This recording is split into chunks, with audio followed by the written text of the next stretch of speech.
Bonjour à toutes, bonjour à tous. C'est toujours avec un grand plaisir que je vous retrouve pour un nouveau numéro d'Accès Direct, votre rendez-vous quotidien de l'actu en Savoie-Mont-Blanc, en live sur votre smartphone, sur votre télé. Donc aucune excuse si vous passez à côté.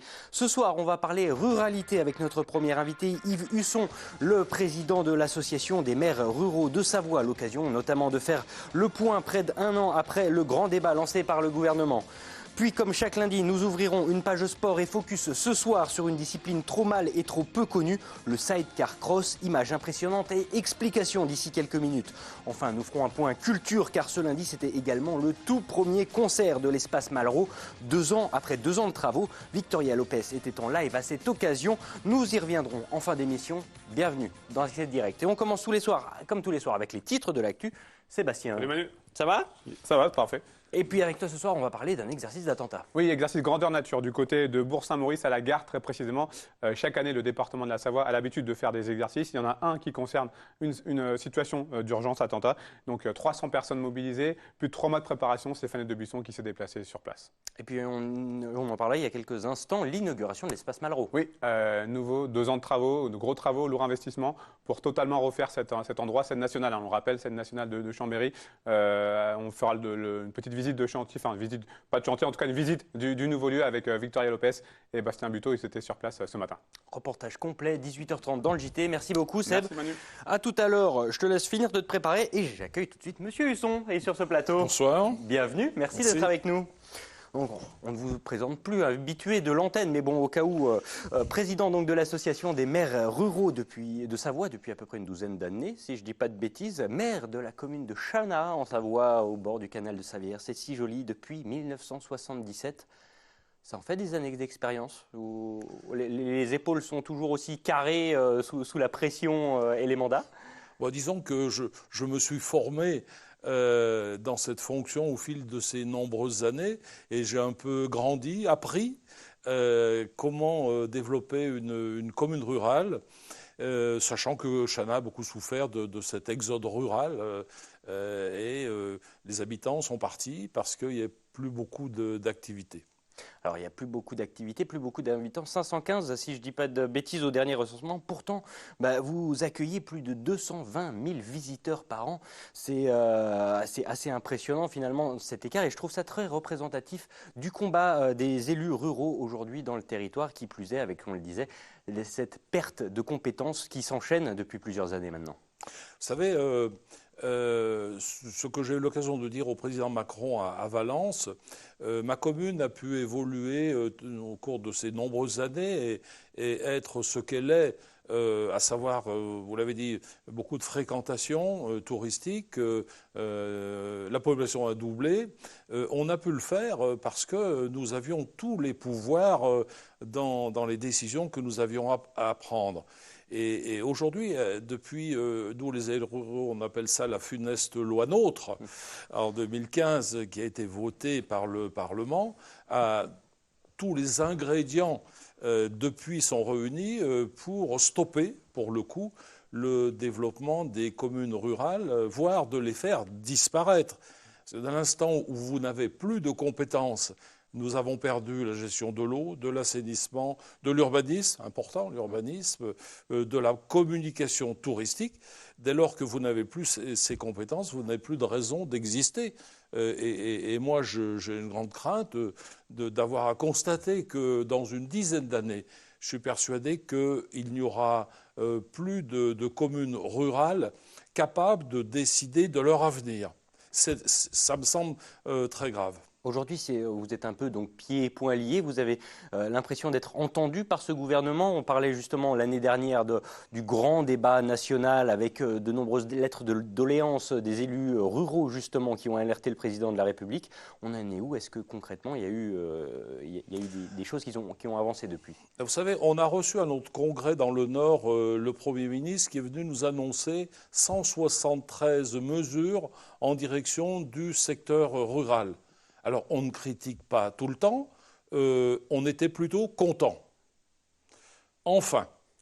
Et puis, au travers de cette loi engagement et proximité qui a été déposée au Sénat, le Sénat, très près des territoires ruraux, a tenté de faire rétablir tout ce qu'on avait un peu perdu, toutes les marges de manœuvre, tous les pouvoirs que nous avions, l'assainissement, etc., tout ce que je vous ai dit. Et puis, ce projet de loi est allé à l'Assemblée nationale et cette loi a été complètement détricotée. Donc nous revenons à la case départ, à savoir que, pour le coup, on ne voit pas d'avenir pour les communes rurales en termes de pouvoir retrouver, puisqu'on nous dit qu'il faut reconsidérer les élus, redonner des pouvoirs aux élus. Un statut digne de ce nom, selon les mots du président. Alors vraiment, là, nous sommes de nouveau déçus. Alors, est-ce qu'on attend aujourd'hui quelque chose d'autre? Est-ce qu'il y a un geste à faire? Il faut recommencer à, je ne sais pas, se mettre sur les ronds-points, mettre des gilets jaunes pour alerter le gouvernement? Ce qui est sûr, c'est qu'à la fois l'Association des maires de France, c'est la plus grosse association, qui est dans le même positionnement que l'Association des maires ruraux, qui ne regroupe que les communes de moins de 3 500 habitants. Je pense que nous étions tous au Congrès des maires, beaucoup se sont exprimés, le Premier ministre ne s'est pas engagé, mais il est évident qu'on va repartir au combat parce que c'est un combat. Les petites communes que nous sommes, nous voulons vivre, tout simplement. Et je dis souvent que lorsque vous êtes malade, écoutez, on essaye de se soigner. Donc nous, on va essayer de se soigner. Pas facile quand même. Vous le disiez il y a quelques instants, être élu local aujourd'hui, pour vous, c'est un combat. C'est un combat pour se faire entendre, c'est un combat pour donner les bonnes décisions ou vis-à-vis du gouvernement, vis-à-vis de ses habitants. Comment ça se passe ? Vous savez, la finalité d'un élu, c'est de travailler pour ses habitants. Voilà. Donc nous, les élus ruraux, nous sommes en prise directe avec nos habitants que nous rencontrons presque tous les jours. En tout cas, moi, je suis très connecté à mes habitants et j'ai le sentiment que je vais décevoir mes habitants parce que, eh bien, je n'aurai plus les pouvoirs de les satisfaire, de créer des services, de maintenir des services, etc., etc. Et surtout, en fait, quand vous n'avez plus les pouvoirs, les habitants s'adressent toujours au maire pour dire, monsieur le maire, il y a tel ou tel problème. Et quand vous répondez, écoutez, je n'ai plus la compétence. Et l'un de mes concitoyens m'a dit, il y a quelques jours, il me dit, vous servez à quoi? Je lui dis, j'ai répondu, je ne sers plus à rien, effectivement. Alors, vous le disiez, vous êtes passionné par votre commune. Aujourd'hui, est-ce qu'il est encore possible d'être passionné quand, vous le dites, on vous enlève des compétences, les moyens d'agir, les pouvoirs d'action au sein de votre collectivité? Vous savez, on s'interroge beaucoup, nous, quand on est au terme d'un mandat, pourquoi avons-nous intérêt encore à rester effectivement dans la mesure où on ne peut plus tirer les leviers du développement? Parce qu'aujourd'hui, avec la montée en charge de l'intercommunalité, et je m'empresse de dire, il faut des intercommunalités. Les intercommunalités doivent être des outils à disposition des communes. Lorsque les communes ne savent pas faire, ne peuvent pas faire, on s'adresse à l'interco. Aujourd'hui, comme les compétences sont allées à l'intercommunalité, en fait, c'est d'autres qui décident pour vous au sein d'une majorité d'élus. Et souvent, les communautés regroupées dans une intercommunalité urbaine, et les élus ruraux n'ont pas les mêmes problèmes que les habitants des communes urbaines. Donc c'est un peu un dialogue de sourds. Après 42 ans à la tête de votre commune, il vous reste encore des grands projets à accomplir, justement? Oui, parce que, en fait, vous savez, une commune, le développement d'une commune, ça se construit pas à partir de schémas. Moi, je travaille en schéma.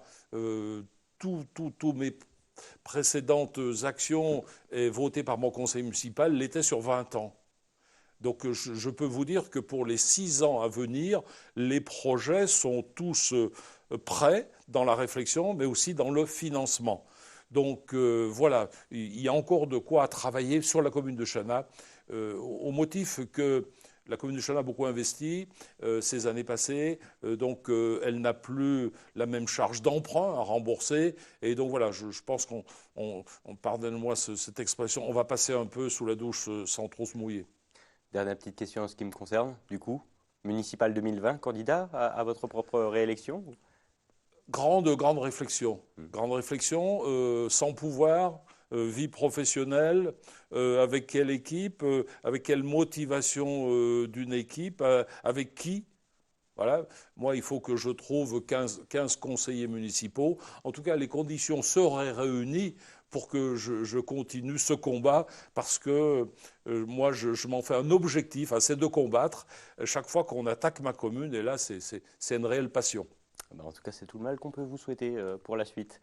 Merci beaucoup, monsieur Merci Huchon, beaucoup de m'avoir invité. et d'avoir répondu à toutes nos questions. Merci. À bientôt. Je vous laisse repartir direction la Au revoir. régie. À bientôt pour accueillir notre prochaine invité. Luc Rostin est parmi nous. Bonjour. Bonjour, merci beaucoup d'être là. Alors vous êtes vous pratiquant de sidecar à haut niveau. Pas pilote, mais la deuxième personne qui est dans le sidecar, donc qui est à côté du pilote, on appelle ça un singe, à ce que j'ai compris. Ouais, le passager, mais plus communément appelé le singe. Ouais. Alors comment on arrive dans le milieu du sidecar? Parce qu'il faut quand même le vouloir à la base. Ouais, alors moi pour ma part, j'ai été baigné dedans depuis que je suis tout petit parce que mon père pratiquait le sidecar cross au niveau national dans les années 90. Et j'ai grandi dans ce milieu-là avec cette passion qui a grandi avec moi. Et maintenant, il y a 8 ans, je me suis lancé en tant que passager. Et voilà, évolué avec le temps. D'abord le championnat de France, maintenant le championnat du monde. Alors, c'est vrai qu'on va le redire. Il y a quand même un palmarès qui est long comme le bras. 2 podiums au championnat du monde en 2019, un top 10 au championnat du monde l'année dernière, 13e en 2017, bronze au championnat d'Europe la même année, sans parler des titres de champion de France. Ça en impose, bravo déjà, félicitations. Mais c'est pas fini pour autant. Maintenant, on se tourne vers 2020. Quels sont les projets concrètement? Donc le projet pour l'année prochaine, associé à un pilote français. Donc un team 100% français. Ça se fait pas toujours. Déjà en compétition internationale, c'est pas forcément des teams par équipe. Donc ouais, depuis le début de ma carrière, j'ai évolué en championnat de France qu'avec des pilotes français. Et après, je me suis tourné en championnat du monde, mais il n'y avait pas l'opportunité de rouler avec un pilote français. On a beaucoup de qualité en France, mais on a peu de pilotes de très haut niveau. Et cette année, l'opportunité se présentait pour 2020. Donc on va avoir un duo 100% français au plus haut niveau. L'objectif pour nous, en France, le titre de champion de France, et en championnat du monde, le top 5 mondial pour l'année prochaine.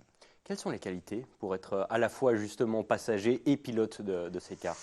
Alors les qualités pour un bon pilote à l'heure actuelle, avec l'évolution des machines, l'évolution des circuits et tout, il faut être assez fin comme pilotage. C'est des machines qui sont très puissantes, c'est des 700 cm3 de temps la plupart du temps, donc c'est assez violent. Donc il faut réussir à avoir un pilotage fin pour dompter la puissance des moteurs. Et pour un passager, c'est de la technique. Il faut prendre de la technique au fur et à mesure des années. Ça ne vient pas tout de suite. Et un gros cardio. Ah justement, là, on le voit sur ces images, c'est quand même assez impressionnant. Ça saute partout, il n'y a jamais le temps de se reposer dans une course. Ouais, tout à fait. On n'a pas beaucoup de temps de se reposer. Pour quelqu'un qui est parlé niveau sportif, niveau du cœur, un passager en championnat de France, championnat du monde, une épreuve de championnat du monde, c'est 30 minutes et 2 tours, donc on roule à peu près entre 35 et 38 minutes. Au bout d'une minute après le départ, notre cœur est à 195 pulsations. Quand même. Et un passager, il se déplace de gauche à droite, il fait la balance, il fait l'adhérence, et le cœur reste à 195 et 198 pendant presque 40 minutes. Ça doit être, à long terme, ça doit pas être évident à gérer tout ça quand même. Ouais, il faut une énorme préparation physique et une bonne partie de récupération, bien gérer la récupération.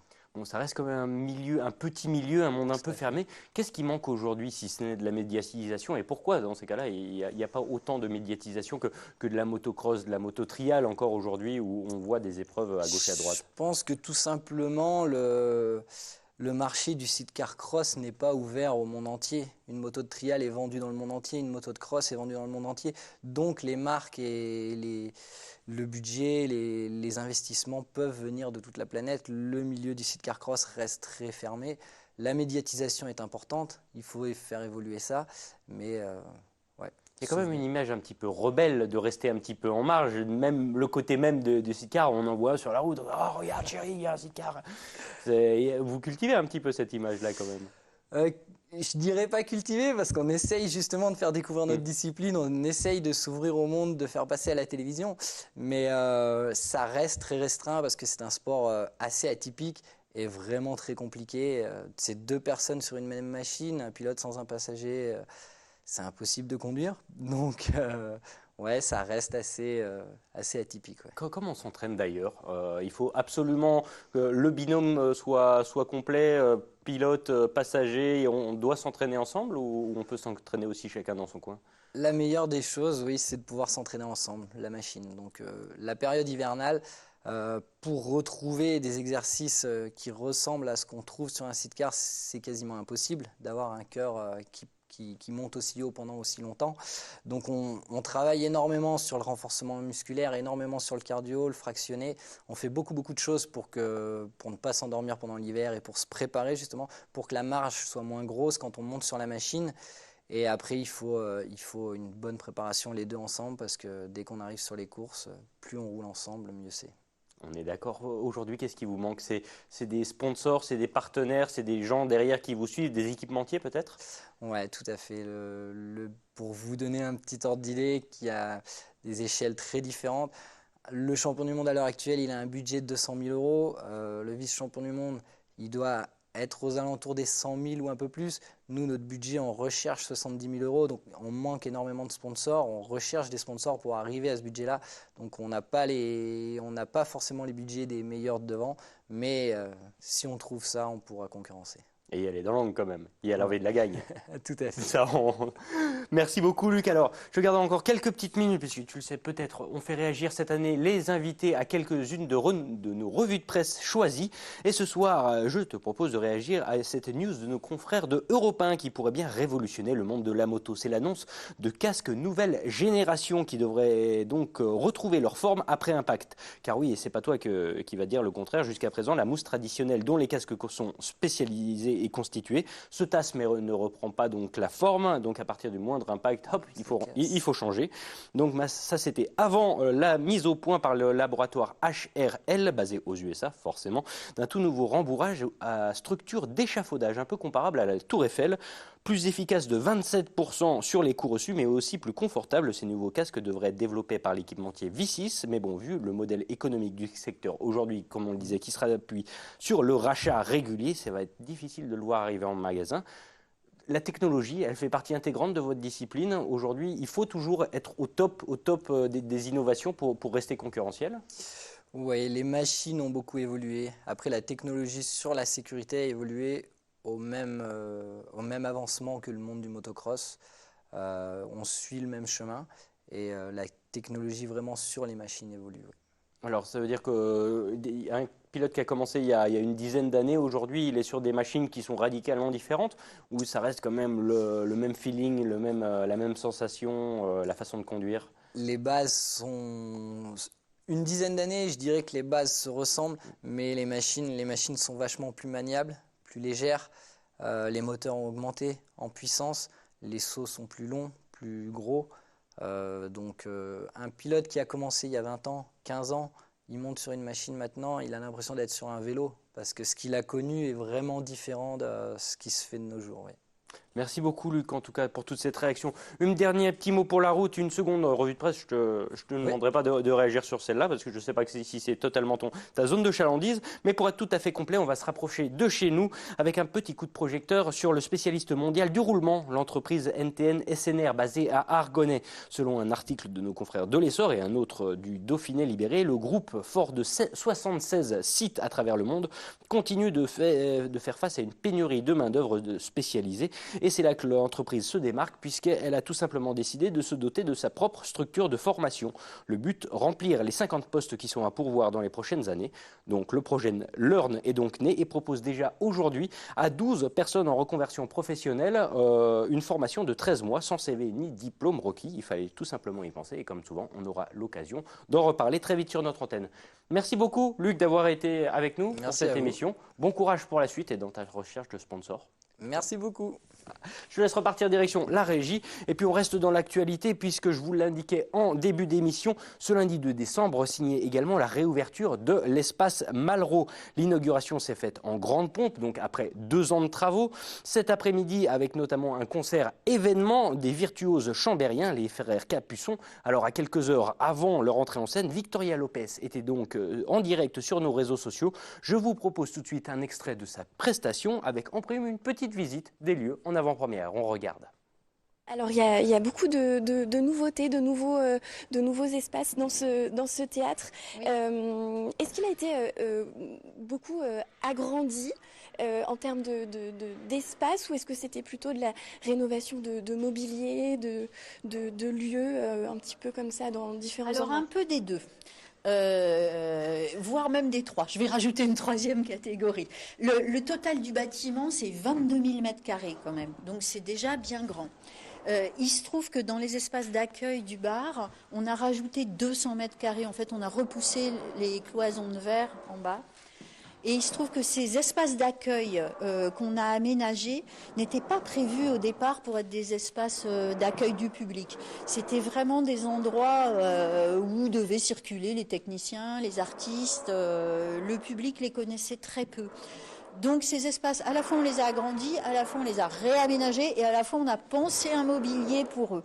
Donc d'une certaine manière, ce sont totalement des nouveaux espaces, même si il y avait déjà des murs autour.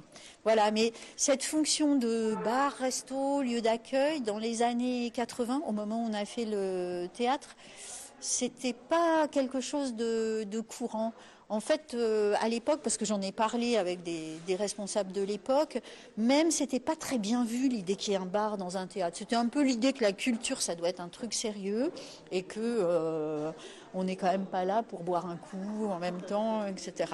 Nous, on voit les choses autrement. On pense que tout ça se marie, et que d'ailleurs le goût, le vin, la cuisine, tout ça, c'est une forme de culture aussi, et que ça mérite d'être soutenu. Voilà, on y arrive.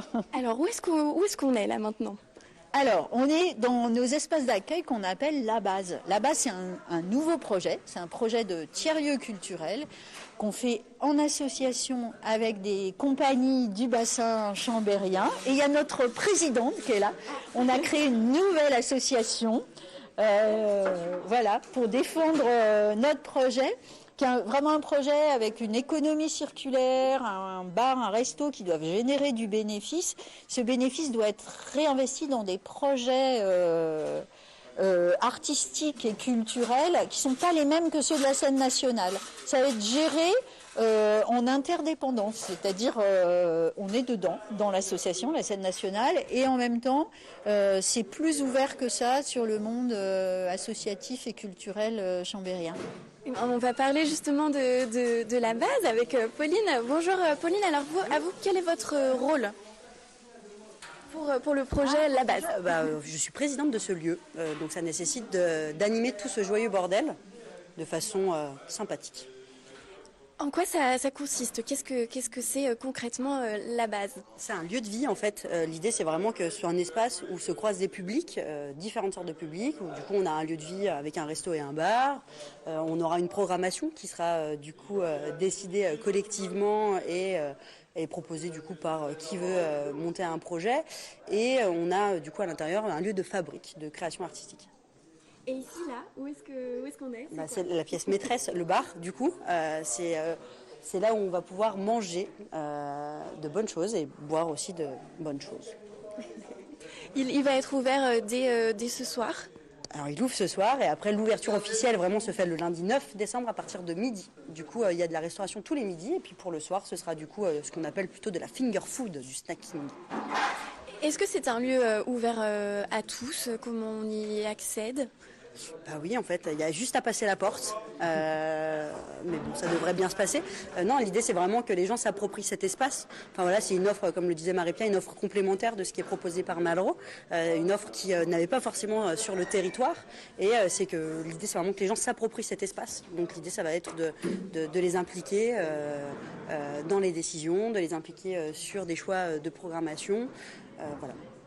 Là, on est dans les coulisses, à quelques heures de la première ouverture du théâtre.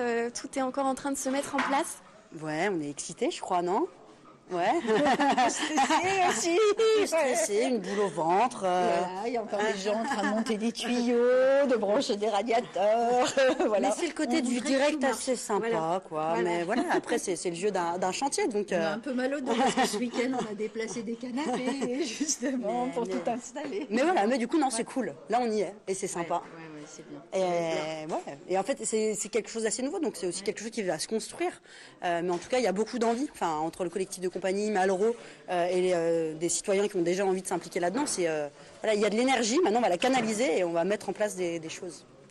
Eh ben, merci beaucoup, on vous souhaite en tout cas plein de bonnes choses ici.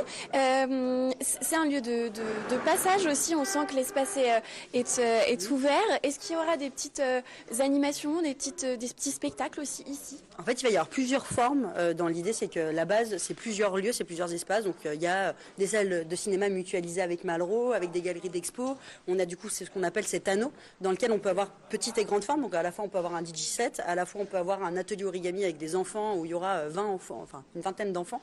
Et du coup, l'espace nous permet de jouer sur plusieurs formes. Et c'est ça ce qui est plutôt intéressant et qui nous permet d'avoir aussi un public complémentaire. Oui, pour avoir l'intégralité de ce live, rendez-vous bien sûr sur nos réseaux sociaux. Et pour plus d'informations à ce sujet, je vous invite vivement à rester devant 8 Mont-Blanc car un sujet dédié sera consacré à cette inauguration. Et ce, juste après la pub, car oui, on est déjà à la fin d'Accès Direct. Restez sur notre antenne car tout de suite, c'est donc le journal télévisé. Juste après cette page de pub, on se retrouve tout de suite.